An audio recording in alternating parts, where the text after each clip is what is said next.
এই যে মহিলাদের দ্বারা বাস চালানো হচ্ছে ২ তলা বাস তাও, হ্যাঁ?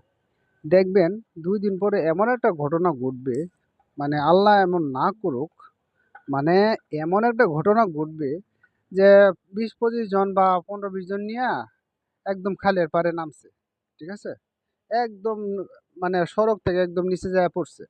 আর সেখান থেকে ধরেন সময় টিভি, তারপর হচ্ছে যমুনা টিভি, আরও টিভি নিউজ করবে যে মহিলা বাস সার্ভিস ২০-২৫ জনকে নিয়ে একদম খালের পাড়ে যেয়ে পড়ছে।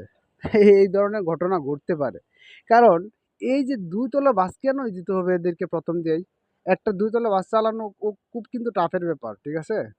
১ম দিকে তারা তারা ট্রেন আপ যতই করুক না কেন, ১ তলা দিয়ে শুরু করত। ২ তলা বাস দিয়ে শুরু করছে। এখানে অনেকেই একটা মহিলা সেদিন শুনলাম ড্রাইভার, মহিলা ড্রাইভার। উনি বলতেছে যে, "আমাদের ২ তলা বাস দিয়ে কেন শুরু করলো বা এই সেই। এটা তো অনেক কষ্টের ব্যাপার এই সেই।" তো কেনই বা তাদেরকে এই ধরনের বাস দেওয়া শুরু করবে? তারা এই কাজে আসুক এটা চায়। যে তারা স্বনির্ভর হতে চায়।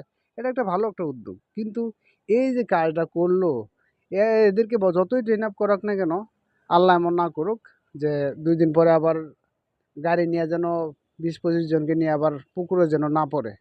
ঠিক আছে? তো সরকার এটা উচিত হইছে কিনা আমি জানি না। আপনারা বলবেন যে ২ তলা বাস দিয়ে তাদেরকে দিয়ে যে সার্ভিসটা চালু করলো, এটা ঠিক করছে কিনা অবশ্যই কমেন্টে জানাবেন আপনারা। ধন্যবাদ।